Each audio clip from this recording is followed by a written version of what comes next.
怎么把大家喊到这儿集合呀？真要去吃酸菜鱼啊？哎，庄旭你也在？我们家向群呢？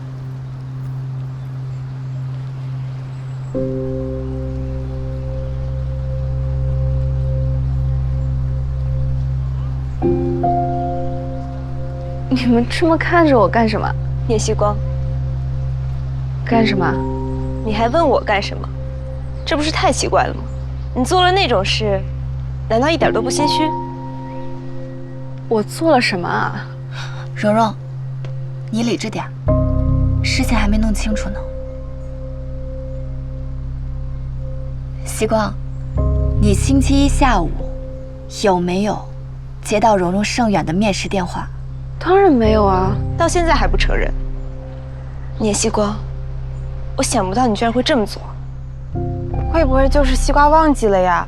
那天我们走的时候，西瓜不是正在睡觉吗？会不会接了之后就继续睡，然后起来就忘记跟你说了？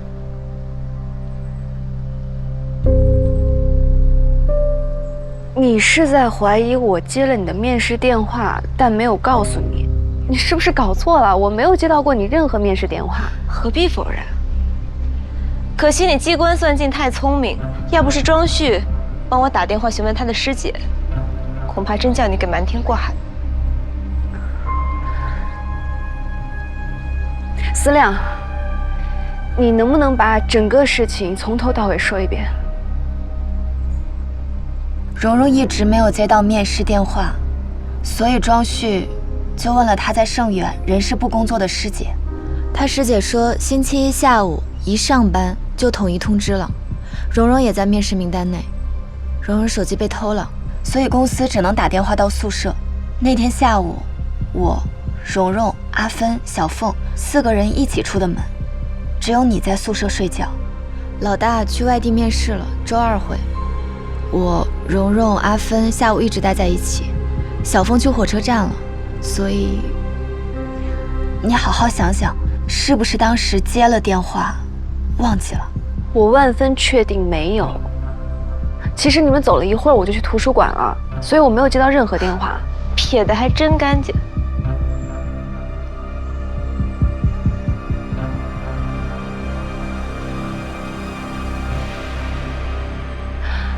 可能是盛远根本没打电话呢，说不定是漏掉了，或者是打了但没人接，之后他们又忘记再一次打电话呢。我就猜到你会这么说。还好那个师姐她帮忙帮到底，去问了负责通知的人，人家员工怕被污蔑，于是找到了通话记录，下午2点半打的，快1分钟。他说接电话的人说了会帮忙通知，所以他们就没有再打电话过来。可他们哪里想得到，人心可以这么险恶呢？不管他们怎么说，事实上我没有接到任何电话，而且我没有理由这么做。没有理由吗？你难道不喜欢庄旭了？盛远跟华亚离得这么近，你不想我跟庄旭在一起吧？所以你……蓉蓉，可能真的有什么误会，反正你现在又有面试机会了，算了吧，别闹得大家都不开心。是啊，我感觉这个里面也是出了什么问题啊。事情可以过去，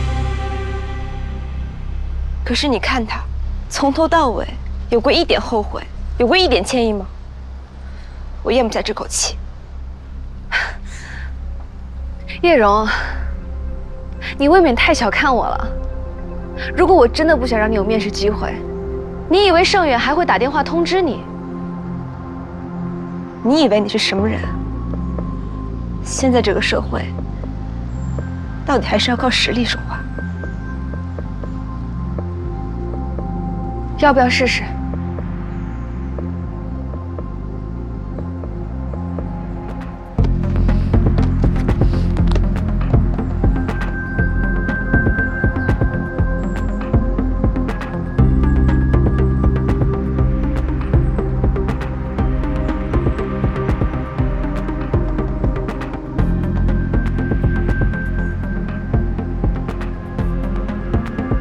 喂，李经理吗？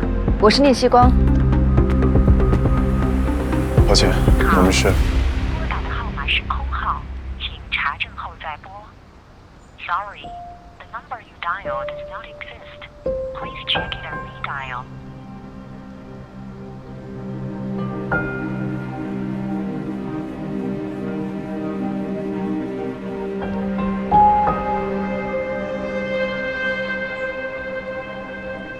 是空号。我还真以为钱能够通神呢，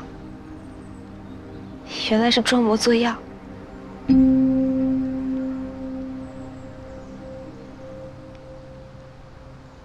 我再说一次，我没做过这样的事，你们爱信不信。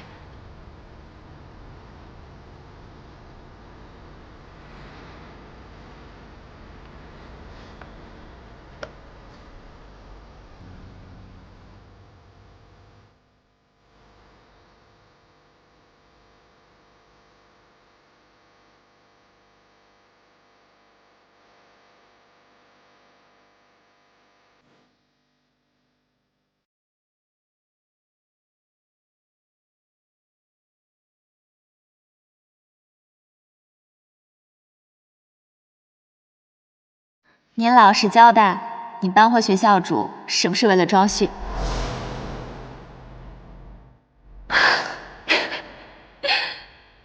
你们都看出来了？你也太明显了吧！但是我有一个问题，蓉蓉没有男朋友，这个我知道。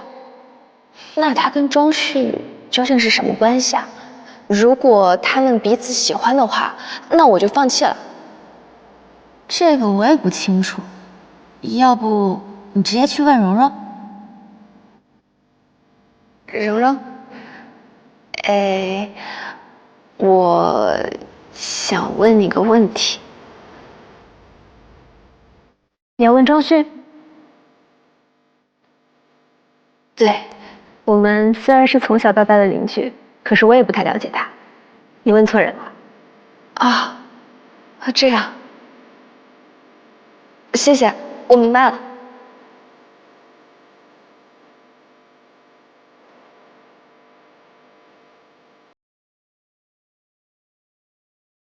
庄旭，那个，我觉得你应该也猜到了，我喜欢你，你愿意当我男朋友吗？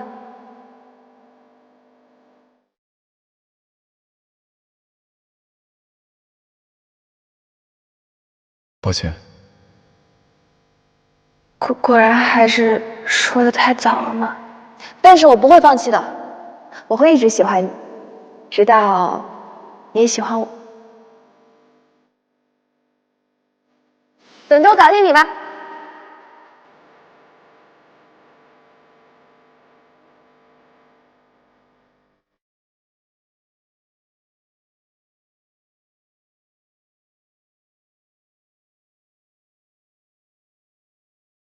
你跟庄旭表白了？啊，对的。你怎么知道的？好像有人看见了，现在系里都在乱传话，说你和他独爱。什么啊？庄旭他没有女朋友啊？蓉啊！虽然他们不是男女朋友关系，那系里都知道他们是青梅竹马，一直很暧昧的。可是，我发个信息问问。对不起，我不知道你和蓉蓉的关系，不然我不会那样跟你说。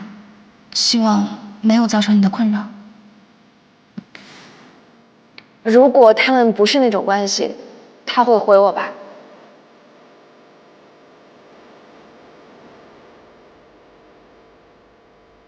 他回了吗？没有。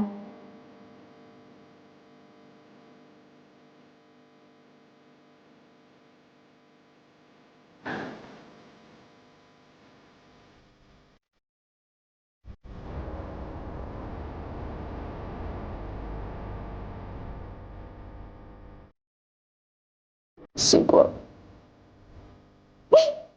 这是个值得成为的笨蛋。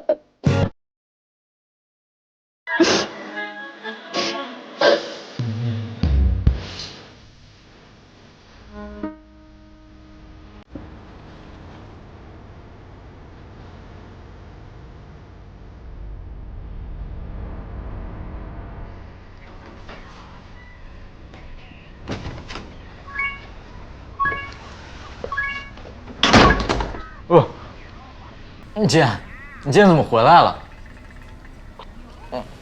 我快饿死了，你别跟我讲了。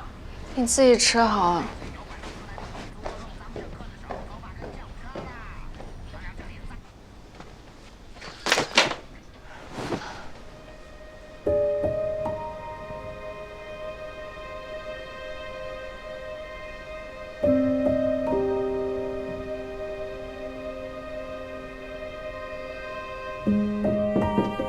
叶希光，张阿姨做的小包子，吃不掉，你要不要吃啊？有肉的。姐，你怎么了？怎么又失恋了？你能不能安静一点，别来烦我？真失恋了？又失了一次？不会还是因为庄哥吧？你不是早放弃他了吗？好了，这种事儿你习惯就好了。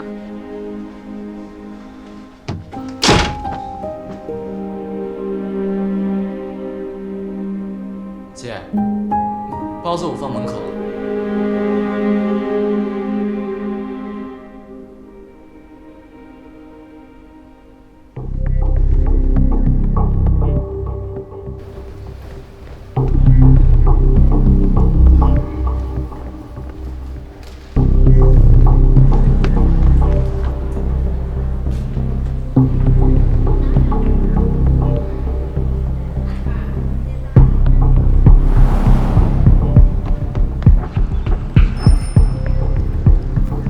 庄旭居然送你一部手机，是啊，我也没有想到。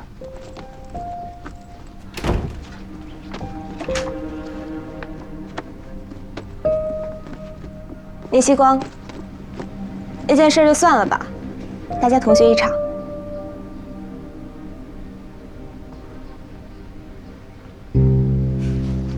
这是庄旭昨天送我的，提前的生日礼物。凡事有得有失，古人的话还真有道理。有的时候，何必机关算尽太聪明？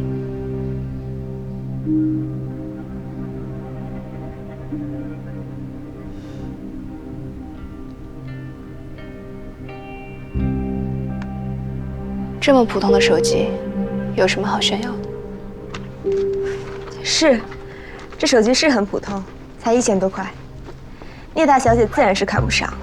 不过，你难道没有听说过“一求无价宝，难得有情郎”？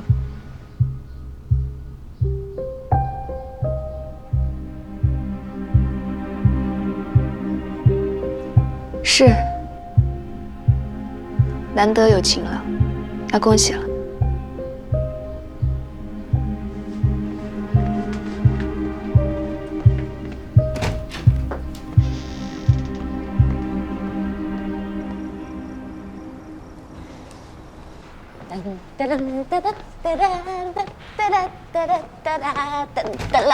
我回来啦！回来都回来了，赶紧洗漱吧，快熄灯了。好几天不见了，一点都不热情。我已经没事了。我今天刚刚从盛远面试回来，他们重新给了我面试的机会。谢谢导演，我现在心情已经很平静了，就当是提前熟悉社会吧。我肯定不会对外说的，不能给别人留下我们班级不团结的印象。但是如果别人有什么传言的话，我也管不了。毕竟我才是受害者，没有义务去维护别人的名誉。发生什么事情了？好像很严重的样子啊。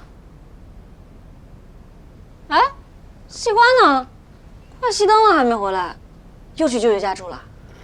是发生了一点事。星期一下午，我们一起出了门，希光当时在睡觉，你还记得吧？记得。怎么了？那天下午2点多，盛远打电话给蓉蓉，让她参加面试。希光接到了，可能忘了吧，没有通知蓉蓉，害蓉蓉差点耽误了终身大事。你们在瞎说什么啊？干嘛冤枉西瓜？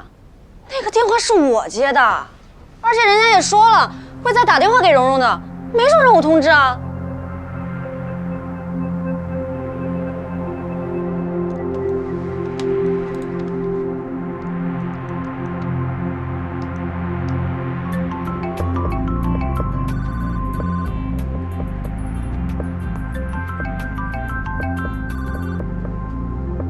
喂，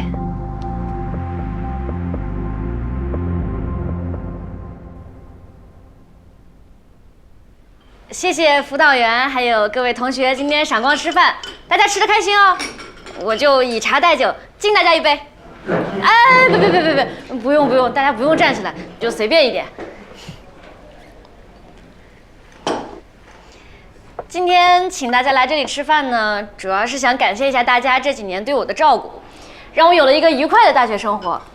但是也想趁此机会澄清一件事，我觉得我一定要说得清清楚楚，才能愉快的、毫无遗憾的结束我的大学生活。最近大家可能听说了，我们宿舍的叶蓉因为丢了手机，错过了上海盛远的面试。很多人都在传，盛远打电话到我们宿舍，我们宿舍的聂希光接了电话，却没有告诉他，才导致他错过。在这里我要做一个刊物，那个电话是我接的，他接的，时间是上周一下午，我跟蓉蓉、思亮还有阿芬一起出门，他们3个一起去办事，我单独去上海。结果到了火车站的时候，我发现我没有带身份证，于是我就回宿舍拿。第二次因为赶时间，我就打了出租车，小票我顺手拿了，一直就在皮夹里。盛远的电话是2点半打来的，我是2点40多在北门上的车，大家可以看时间。还真是啊。如果这个不够的话，我也有证据。堵车来晚了，你的上岸礼物。谢谢。那天阿芬跟小凤他们走了之后，我很快就起床去了图书馆。到了图书馆，我先还了上次借的书，所以图书馆那里有我的还书记录和时间，我拍了下来。学校系统就在那儿，大家随时可以去查证。如果还不相信的话，宿管科和图书馆应该有监控。但我是学生，没有办法查证。如果有必要按规向学校申请，我想是可以查到的。不用了，我相信你啊。现在看起来呢，这是一场误会。其实不是聂希光，是小凤忘记通知叶蓉了。这就是我要澄清的第2件事，我没有忘记，我清清楚楚地记得盛远的工作人员跟我说他们会另行通知，但我不知道为什么蓉蓉跟庄旭打电话过去，他们就换了套说辞。但这个事情我没有办法证明。可以的。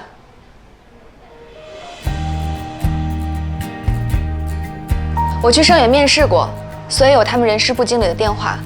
当然，不是叶蓉跟庄旭询问的那位我们学校的师姐。我拜托人事部经理帮我调查，他很热心。调查一番之后告诉我，是他们负责面试通知的员工忘记了第2次通知叶蓉。但是师姐询问的时候，他害怕承担责任，就说了谎。这里是我跟李总的聊天录音，还有那位员工的道歉，是我经过他们同意之后录的。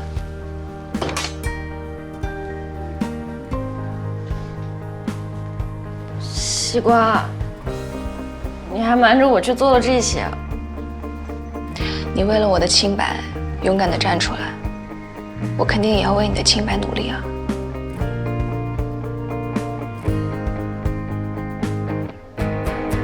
另外，我郑重声明一下，经此一事，我觉得盛远非常不靠谱，严重配不上我，所以本大学生不打算去就职了。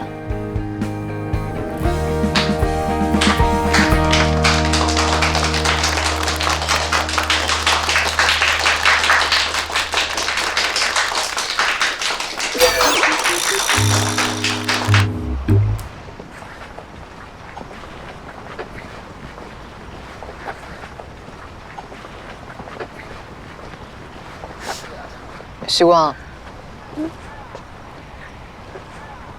对不起，那天我什么话都没帮你说，我向你道歉。我也是西瓜，我还以为你是真忘了。没事的，那天我都是懵的，不能怪你们。但是老大，刚刚吃饭的时候，你干嘛突然鼓掌啊？太尬了，我一口气差点提不上来。我也不知道，你当时真的，我不知道该怎么形容。跟你同学4年，一直都觉得你佛系又躺平，没想到啊，居然还有这样一面，真的特别善良。这撕了全场，你懂吗？这个真不能怪老大，我当时也是被镇住了。这说明你们对我的认识还不够深。关键时刻，我可是很能镇得住场子的。哦哟！哦，来了，已经有人来八卦啦！哎，我这次特意请了几个最爱传八卦的同学，明天不用明天，今天晚上全商学院的人都会知道西瓜被冤枉了。那他们算没白请。哎呀，我刚刚要付钱，你还不让？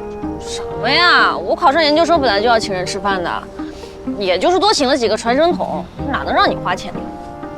我都已经够倒霉的了，还让你掏钱，哪有这个道理？哎，对了，小凤啊，你没请蓉蓉跟思亮吗？我请了呀，怎么可能不请？思亮有事来不了，蓉蓉嘛，我肯定要提前跟她说，我这顿饭是要澄清这个误会的，她选择不来的。哎，说真的，我本来觉得这个事情没有必要大张旗鼓的说明，但是后来我跟几个同学解释了一下，结果没过2天就有人传我是为了讨好西瓜帮他背黑锅，哇，我真的气死了啊！这不是对我人格的侮辱吗？还有这种事情？啊，你说离谱不离谱？还好现在都澄清了，不然我真的憋屈。还有1个月咱们就要毕业了，临毕业整都没出，这也太尴尬了吧？这有什么尴尬的？尴尬的是那些造谣传谣还不听人解释的同学。哎，瓜，你这2天能不能在学校里摆摆那种受尽委屈、愁眉不展的表情？这个我不用摆，就已经愁眉不展。怎么了？论文呀，我前几天交了初稿，就在我给你买蛋糕的时候，老师打电话叫我明天去取论文指导意见，感觉不妙。别紧张，反正不管怎么样的话，老师肯定都要恐吓你一番，什么延毕啊，什么不合格啊，反正你挺住了就好了。对呀，多说好话。听你们说的更紧张，更害怕了啊！我洗尽元气回归现实。事情经过就是这样，师姐给你道个歉。没想到底下的员工会为了推卸责任说谎，希望没给你造成什么麻烦。庄旭，哦，没事。谢谢师姐告诉我。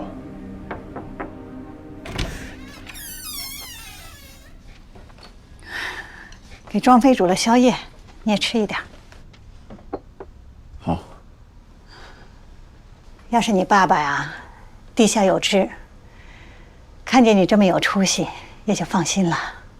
今年庄妃也要高考了，等她考完呢，我这任务就算完成一半了。妈，你辛苦了。不辛苦，妈妈呀，很有成就感。你现在大学毕业了，又找到了好工作，该考虑一下自己的终身大事了。我看呢，就早点和蓉蓉定下来吧。先听我说完。俗话说呢，其大非偶。你跟蓉蓉从小一起长大，如果说啊，她爸爸和长辈还在位置上，妈妈不会说这样高攀的话。这次面试的事儿啊，你买了手机送给蓉蓉，让她不要在学校里多说。妈妈不能说对错。那个女孩子对咱们家有恩，咱们该还这个情。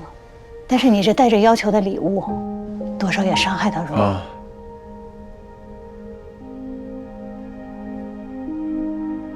你别说了。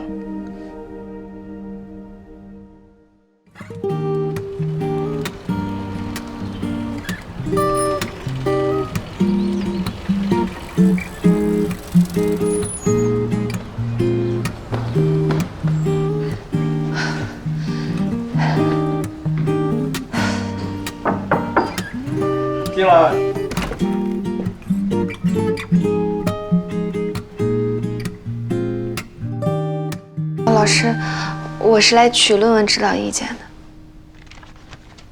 老师，那我先走了。哎，你先别急着走，待会儿我详细的跟你说说。我先给这位学生说几句。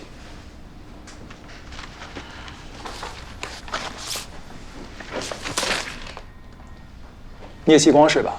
嗯。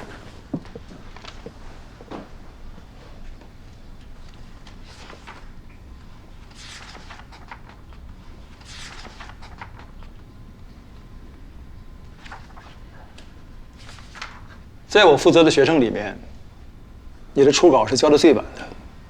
对不起，老师。也是结构水准最差的。你这样肯定不合格，我是不会让你这样的论文参加答辩的。你还是放弃这次答辩吧，回去好好的准备准备，明年再来。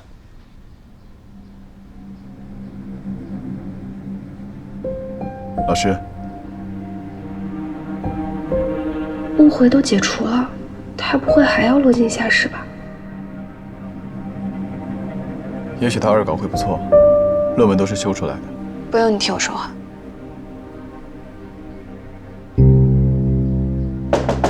看看你，说你2句就开始闹情绪。现在的学生啊，上课只是学点皮毛，根本就不能融会贯通，怎么能写出好的论文来？一个一个脾气还大。意见我都写在上面了，其他的我也不想再说了，自己照着改。如果二稿再不行，我绝对不会让你参加答辩的。回去吧。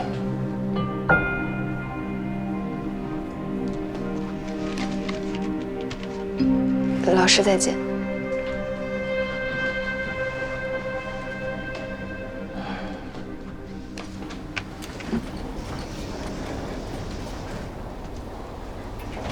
等等。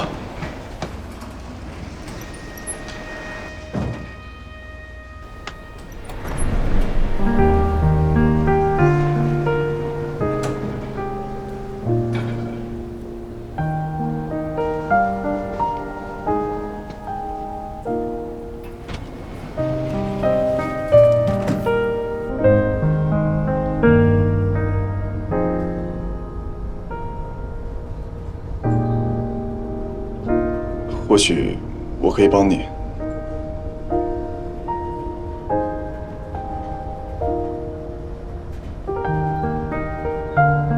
论文。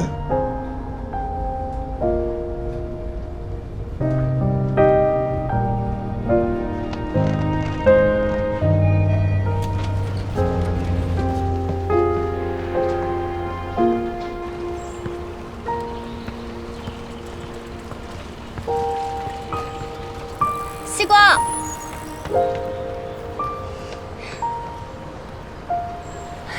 思亮，来拿修改意见。论文写的怎么样？一团糟。回宿舍住吧，大家也能帮你看看。毕竟，快毕业了，大家能聚在一起的日子也不多了。你还在在意那件事吗？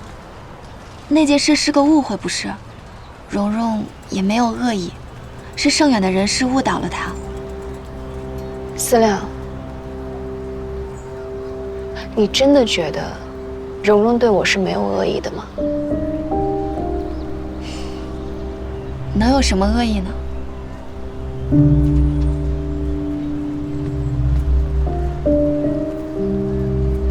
有一次你和蓉蓉在宿舍，其实我也在，帘子挡上了，你们大概没有看到我。我听见你问蓉蓉，怕不怕庄旭被我抢走？还记得他是怎么说的吗？你难道不觉得他是最好的试金石吗？家里有钱，长得也不错。如果庄旭能够拒绝这家青云梯，我大概可以相信他以后也不会变心了。那个时候，我才彻底明白过来。可是那时候我已经和庄旭表白过了。如果我早点听到这些话，一定不会表白的。姐，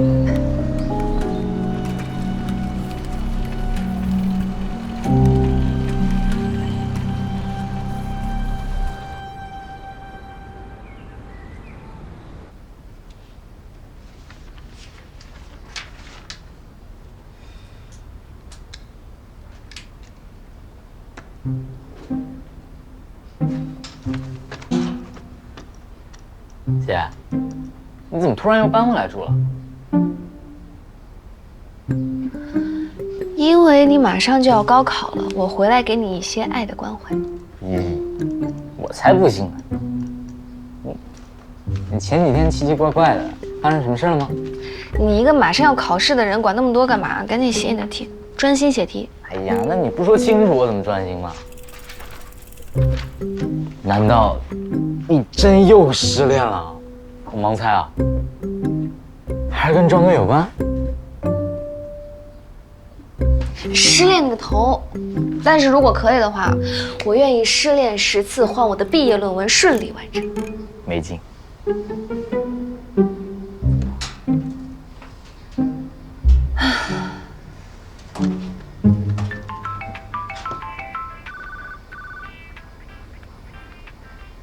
怎么像我们学校的电话？不会是我老师吧？接，快接快接！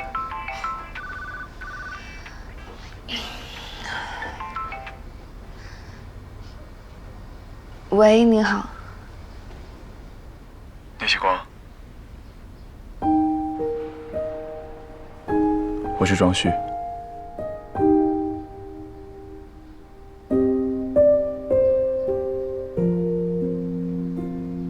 哦，是你啊？有什么事吗？你看一下电子信箱，我给你发了一封信。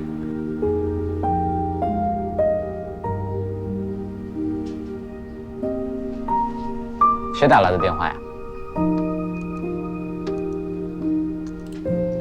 这些是我这几天找的最新发表的资料，对你的论文应该有帮助。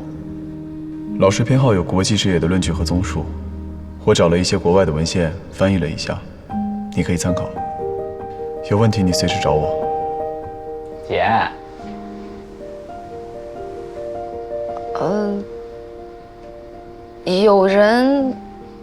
有人给我发了一些写论文的参考资料。啊？这什么活步子啊！简直雪中送炭啊！这个。我回去了啊，你好好写题。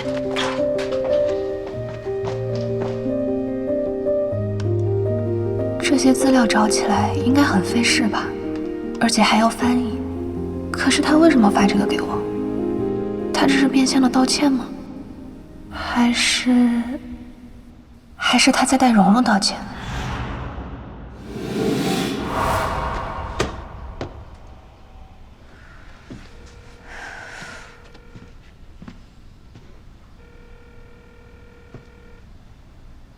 喂，找哪位？你好，庄旭在吗？哦，找庄旭啊。等等，庄旭，庄旭，你有急事吗？没有的话，晚点打过来吧。庄旭睡着了，刚才喊了2声没醒。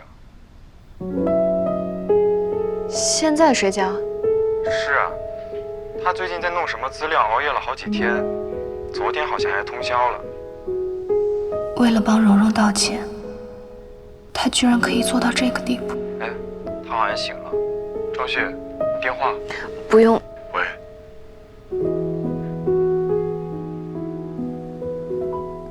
聂旭光。是。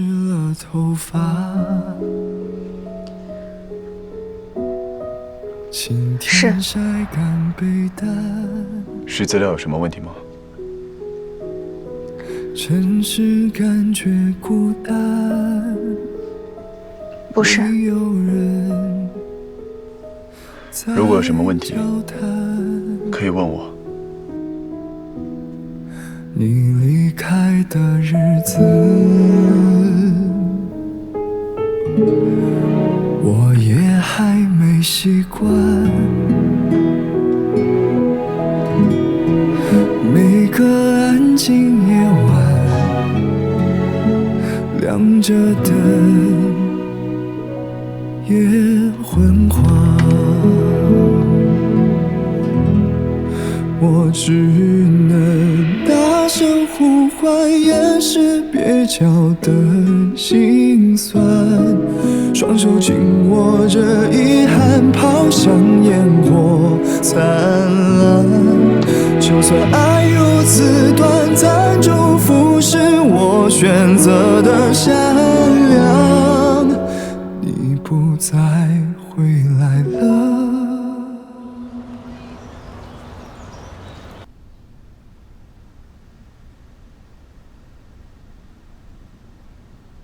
这稿写得很不错嘛，聚焦国内高速发展的互联网产业，角度新颖，分析透彻。所以说，你是有能力的。以前为什么糊弄偷懒呢？老师，我错了，我下次不敢了。我这一稿主要是靠老师指点迷津。认错倒是挺快的，小修一下就可以过关了。回头我把修改意见发到你的邮箱里面。谢谢老师。6月中旬答辩，回去好好准备一下，答辩必须一次通过。好。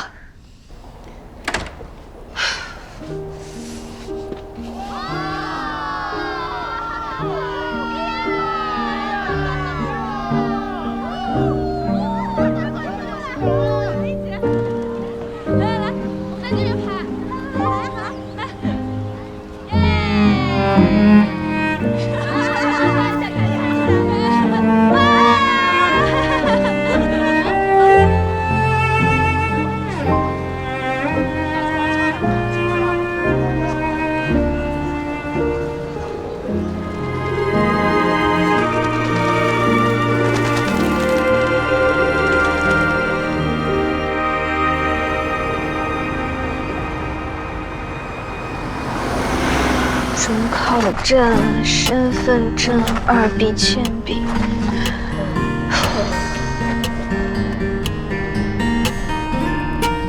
究竟是你去高考还是我去高考呀？这么悠闲，游学手册就不能考完了再看？你看嘛，这些学校蛮漂亮的啊，我们游学的时候可以去看看。还有这个都在不同的国家，我们全都要去啊？对呀，2个月呢，我们把整个欧洲走一遍嘛。哎呀，你别那么愁眉苦脸好不好？这次可是我请客，我1年压岁钱都要花光了。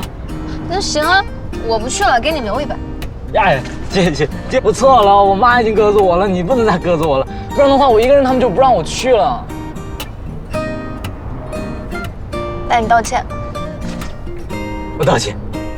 感谢我亲爱的姐姐愿意克服恐飞，陪我奔赴远方。感谢我亲爱的姐姐愿意不辞辛劳陪我高考。知道就好。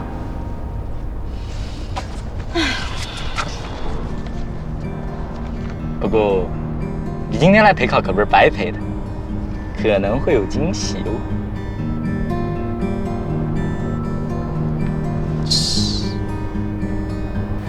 这东西都拿齐了吧？拿齐了，哎，小心一点啊，仔细一点。情况这么快就拿好啊！好，沈琦啊，正面反面都记得看一下。一会儿我就在这里等你，然后我们去旁边的饭店吃饭。已经订好了2天的午餐，吃完饭呢就在酒店休息。你在找什么？有没有听我讲话？找惊喜呢，不过在这没看见。哎，那我先进去了，你多注意这些陪考的人，万一有艳遇呢。祝好运啊！加油！加油！巧克力这个吃。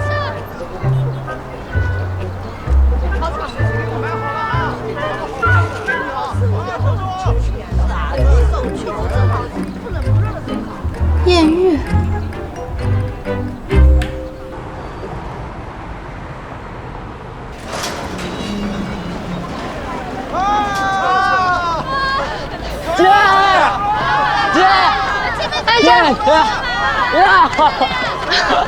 哇！恭喜恭喜，考得不错。那当然了。哎，你说我要是考上个省状元，那该怎么办呢？我。那你就能发笔小财了。啊，俗气，你不要用金钱来玷污我嘛。哎，这里，爸妈奖励电脑，姑姑支持点奖学金，没问题吧？那太玷污你了吧？我看一顿小龙虾就行了。哇，你给我砍价砍那么大干嘛？你自己讲的。一言言语了吗？言语你个头，赶紧吃饭啦！哎，等会儿嘛。干嘛？哎，张飞，你过来。这就是庄飞，这是我姐。庄飞，庄哥的弟啊，我同学，你忘了？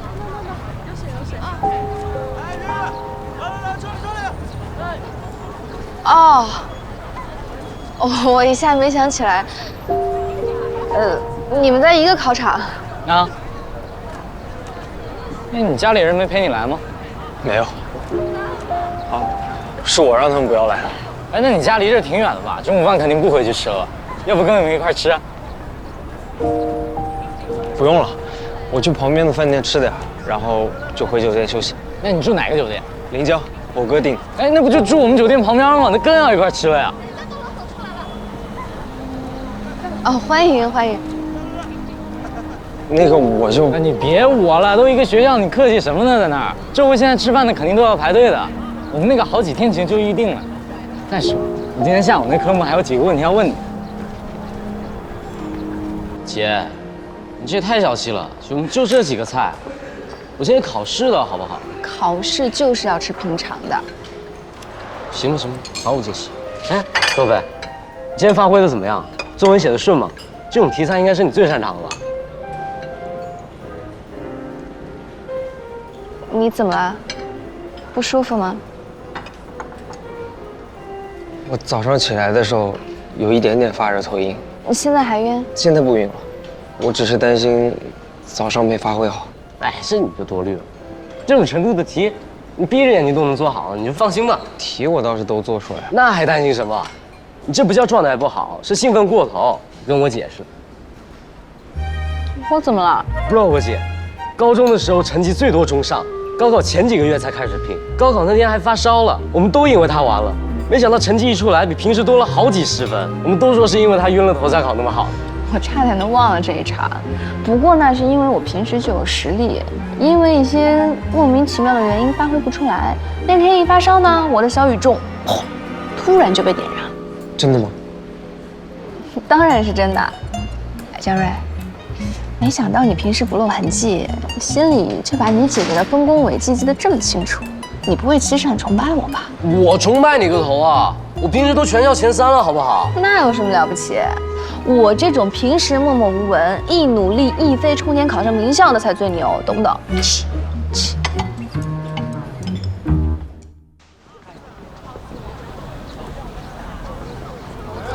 姐，你的艳遇终于来了。哎，张飞，啊，张哥好。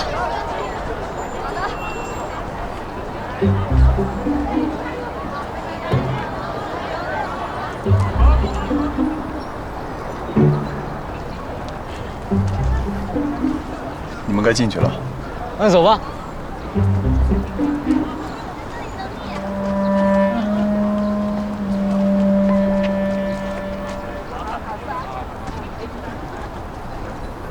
我来送庄飞考试。真巧。不算巧。我本来不打算来的。是吗？昨天你们在哪里吃的午饭？谢谢你们照顾庄飞。今天我请你们。3杯鸡、糖醋排骨、菠萝咕老肉、油焖茄子。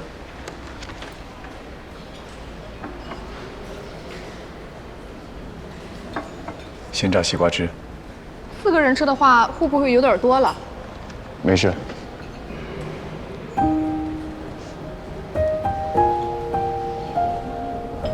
你怎么知道我在这里？我问蓉蓉的，你一直不回学校，我就擅作主张到这里来找你了。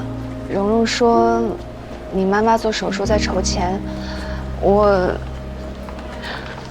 把我攒了很多年的压岁钱借给你。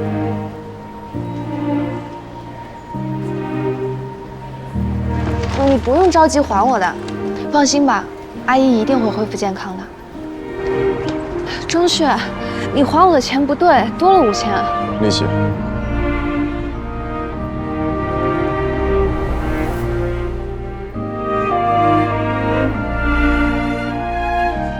一共8个菜1个汤，我给你们安排11点45准时上菜。好，谢谢。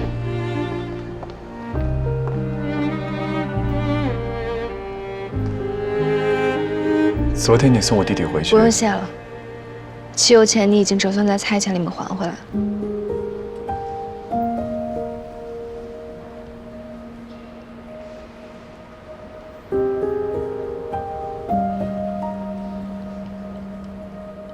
我出去逛逛，等会儿他们烤肉呢。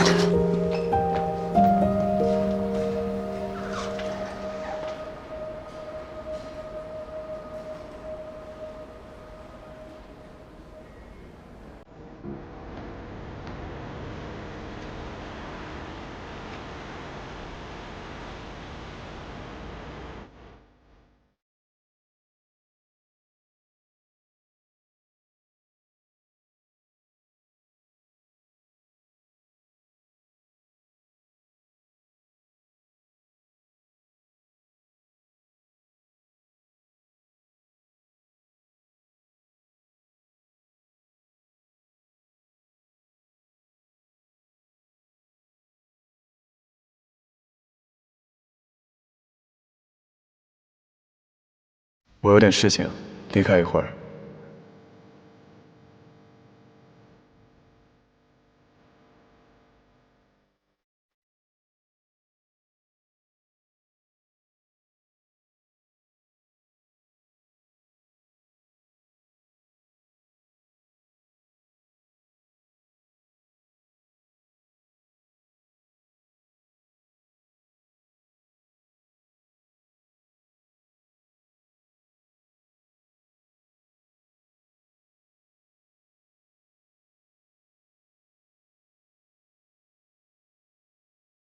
他要算得清清楚楚，就让他算得清清楚楚好。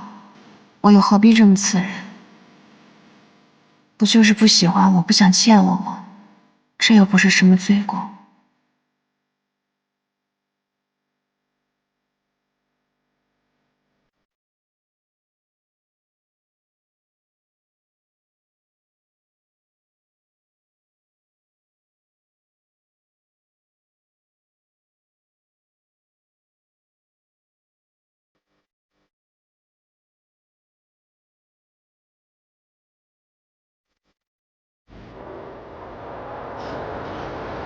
聂希光，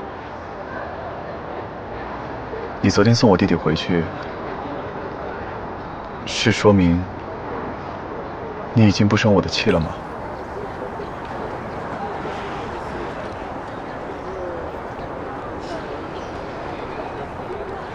我送你弟弟，跟你没有关系，但是我已经决定不生气了。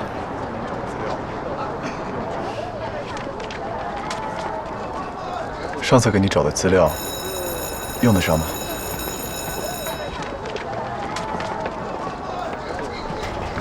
姐，我姐夫！哇！妹妹，恭喜恭喜！哎，妹妹，不要把姐姐累死！啊！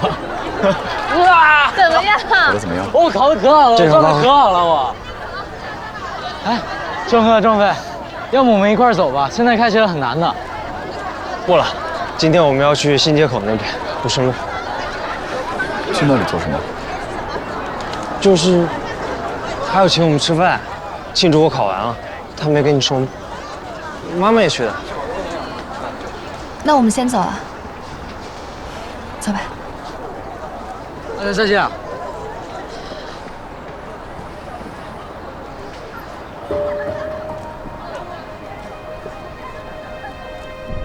这个庄飞怎么吞吞吐吐、含糊其辞？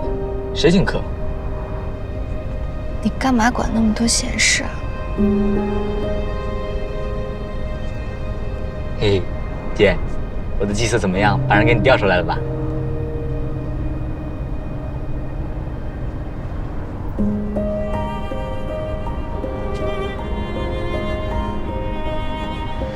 江瑞，啊？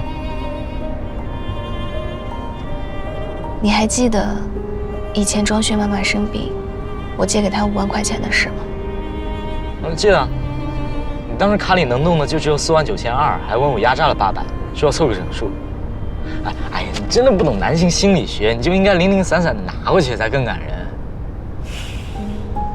后来他还了我5万5，那么短的时间，给了我10%的利息，所以他今天来，只是要把昨天我请庄飞吃的饭加倍还回来。他不想欠我，你明白吗？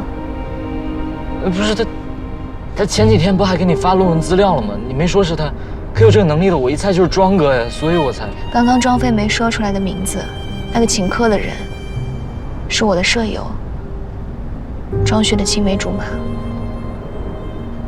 他做了一点对我不好的事情，庄旭为了代他道歉，才会帮我找论文资料。哇，什么鬼啊！气死我了！不，那你没用吗？你千万别用。我当然没用。啊，那就好。现在我考完空了，我帮你整理资料，我智商可不输的。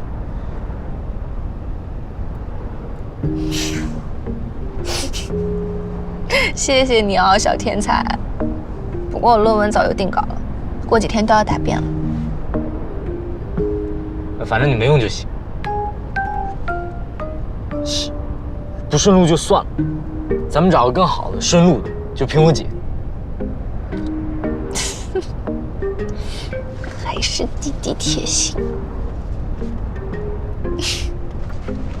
不过姐，亲姐的明算账，你跟我融资了800，是不是该还我880呀？你怎么还贪污了80块钱利息呢？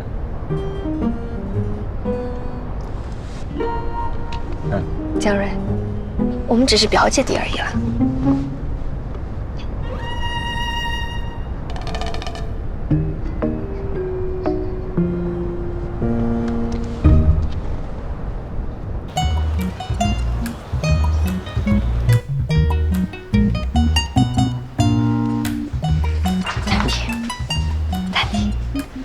平静，平静。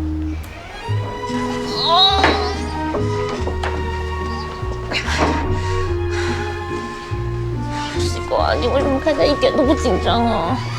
自从我被老师恐吓后，我就发愤图强。现在在我的论文领域已经达到了大宗师境界。大宗师会紧张吗？看你吹牛是大宗师吧？西瓜运气好，抽到了最后几个。我们都在前面，阿芬他们在另一组，也不知道抽签结果怎么样。等我答辩完下午陪你。别，有熟人在把我反而紧张。会计系谢小凤。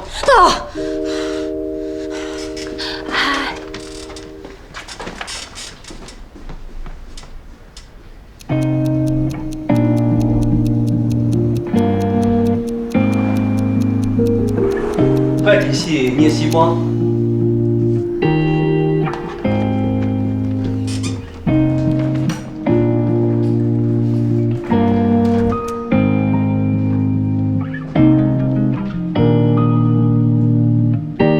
尊敬的各位老师、各位同学，大家好，我叫聂希光，来自2008级商学院会计系1班。我的论文题目是网络经济中的寡头垄断分析。接下来我将从4个方面对我论文的内容进行简要的阐述。首先是选题的背景和意义。近20年来，世界迅速进入互联网时代，我国的网络经济也开始发展并起飞，并在各个细分领域逐渐出现了寡头垄断的现象。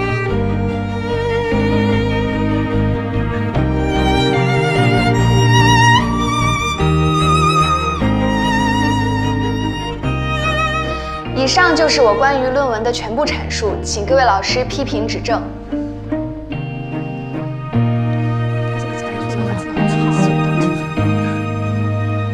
我刚刚才答辩完，抽签抽到了最后几个。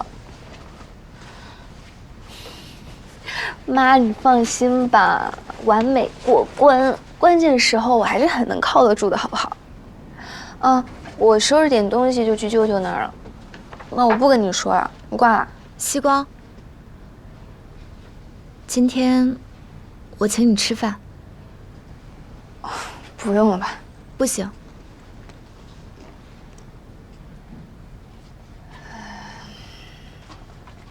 那还剩小凤他们，就我们2个。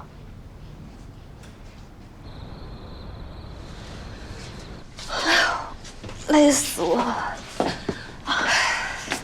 他怎么喝成这样？聂西光，你是不是觉得我2面3刀，喜欢背后说人是非？你喝多了。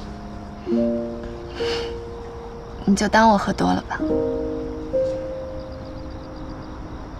你大概不知道，自己一直是话题人物，明明不是本地人，却不住校。大家隐隐约约从你高中同学那儿听说了一些你家的事。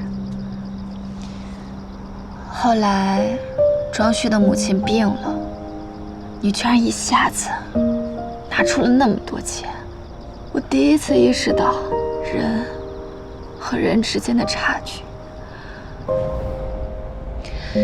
思量希望自己面面俱到，在任何人面前都表现完美。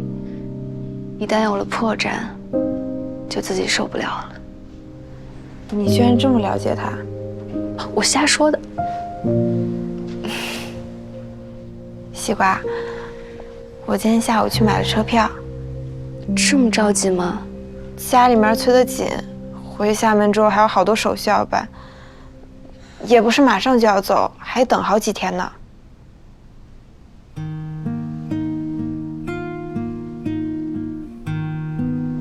哎呀，别这么丧气嘛！我们以后还是会见面的，厦门又不远。对了，我不是还没请大家吃饭吗？临走之前，我想再吃一顿和盛。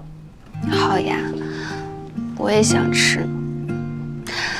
那等你请完，我再请大家吃酸菜鱼。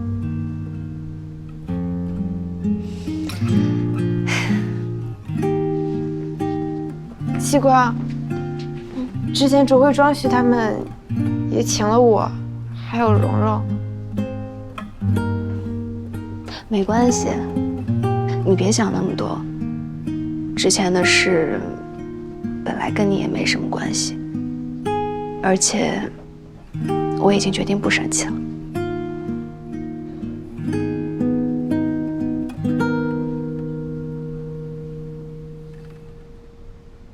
我叫张真，山东的，你们呢？谢小凤，南通的。我叫叶蓉，就是本地的。周雨芬，我福建人，大家叫我阿芬就好。那你们叫我思亮就可以。我姓费，千万别连名带姓的一起叫。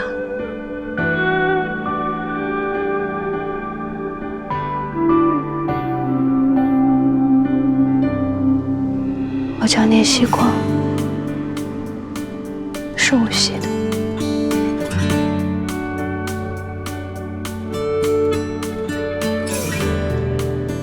西瓜，最后几天了，回宿舍住吧。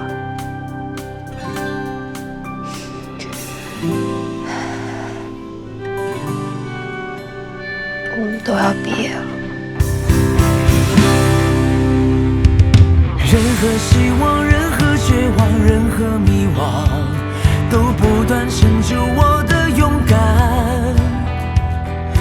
多少悲欢，多少起落，多少冷暖，每颗泪水换每次成长。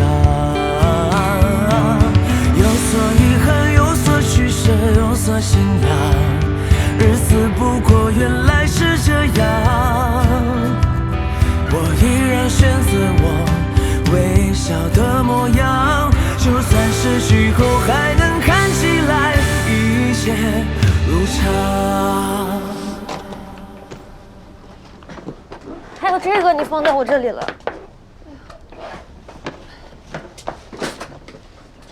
怎么还收拾个没完了呀？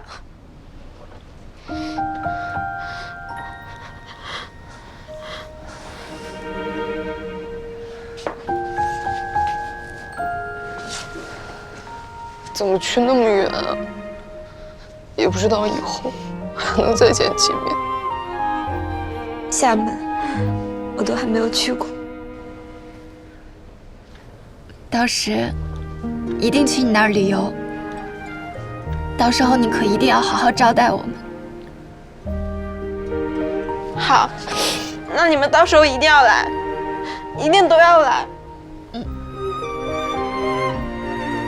我送你去火车站。我也去。那我们一起去。